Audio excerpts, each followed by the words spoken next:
여러분, 죄라는 말을 들으면 보통 어떤 게 떠오르세요? 아마 대부분 하지 말아야 할 나쁜 행동 같은 걸 생각하실 거예요.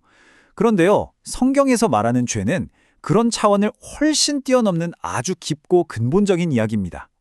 오늘 분석에서는 바로 이 죄의 진짜 본질을 언약이라는 틀로 한번 제대로 파헤쳐 보겠습니다. 그렇죠. 보통 우리는 죄를 그냥 도덕적으로 뭔가 잘못하거나 정해진 규칙을 어기는 정도로 생각하잖아요. 이건 나쁜 거니까 죄야 하고 딱 정해버리는 거죠. 하지만 만약에 죄의 본질이 단순히 나쁜 행동 그 이상이라면 어떨까요? 바로 이겁니다.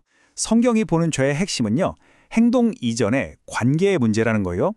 그것도 보통 관계가 아니라 하나님과 우리 인간 사이의 가장 뿌리 깊은 관계를 깨트려버리는 행위라는 거죠.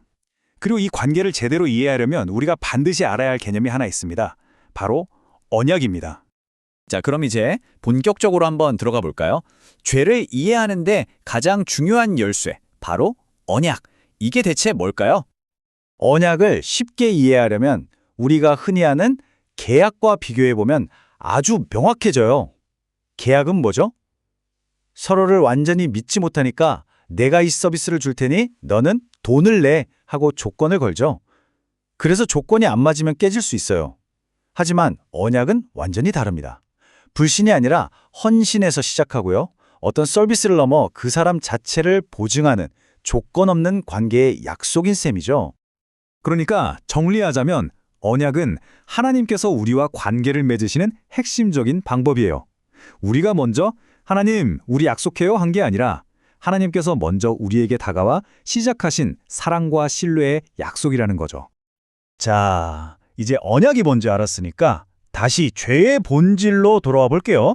죄는 바로 이 하나님의 언약을 정면으로 깨뜨리는 행위입니다.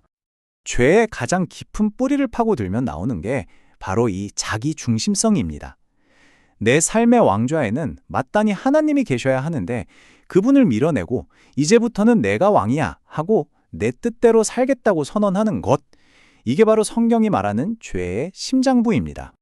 바로 이런 모습이죠.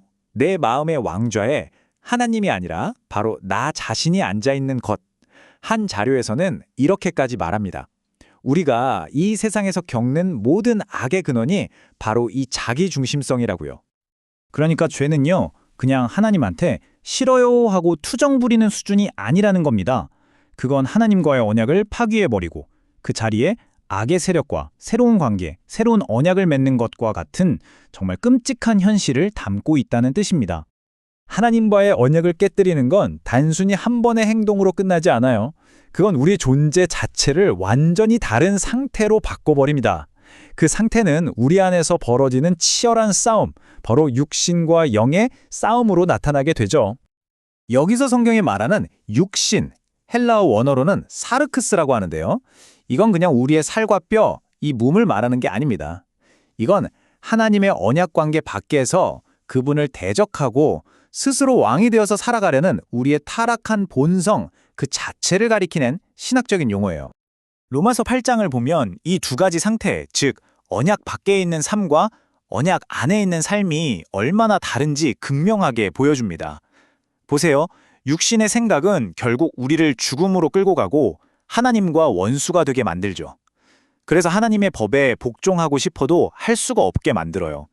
반면에 영의 생각은 생명과 평안으로 우리를 이끌고 믿음으로 기쁘게 하나님의 법에 순종하게 합니다. 결론은 이겁니다. 육신을 따라 사는 삶, 다시 말해 깨어진 언약 관계 속에서 죄의 본성에 지배당하는 상태에 있는 한 하나님을 기쁘시게 한다는 건 원천적으로 불가능하다는 거죠. 그럼 이 절망적인 상태를 어떻게 봐야 할까요? 성경 전체를 꿰뚫고 있는 두 가지 큰 언약의 틀을 통해서 이 문제를 살펴보겠습니다. 바로 행위 언약과 은혜 언약입니다. 자, 먼저 행위 언약, 이건 최초의 인간 아담에게 주어진 기준이었어요. 조건은 아주 간단하고도 명확했습니다. 완벽하게 순종해라, 그러면 살 것이다. 한마디로 인간의 행위가 생명의 조건이었던 거죠. 하지만 아담이 불순종하면서 이 언약은 깨져버렸고 그 결과 우리 모든 인류는 더 이상 자기 힘으로는 이 완벽한 순종이라는 기준을 만족시킬 능력을 완전히 잃어버리고 말았습니다.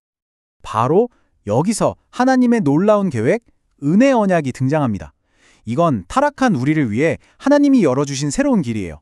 이 새로운 언약의 조건은 더 이상 우리의 완벽한 행위가 아닙니다. 대신 구원자를 보내주시겠다는 하나님의 약속을 신뢰하는 것, 바로 믿음이 유일한 조건이 된 거죠. 그래서 성경은 이렇게 선언하는 겁니다. 그리스도는 모든 믿는 자에게 의를 이루기 위하여 율법의 마침이 되셨다. 이게 무슨 말이냐면 이제 믿는 사람들에게는 더 이상 행위 언약이라는 낡은 시스템이 적용되지 않는다는 뜻이에요. 자, 이제 마지막입니다. 죄, 즉 깨어진 언약의 결과가 얼마나 끔찍한지 정리해보고 하나님께서 우리에게 주신 새로운 길은 무엇인지 명확하게 살펴보겠습니다. 언약을 깨고 스스로 왕이 되어 살아가는 삶의 결과는 정말 비참합니다.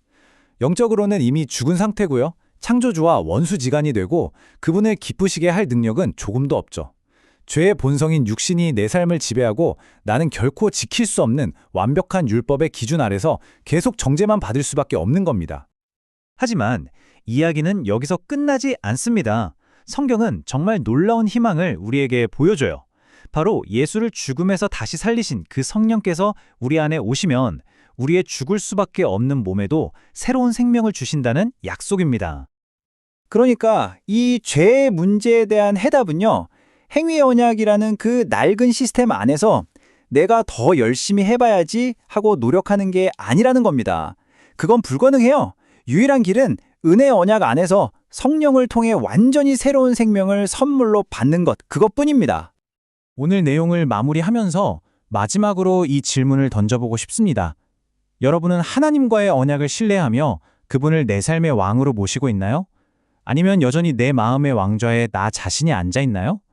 당신 삶의 진짜 왕은 누구입니까?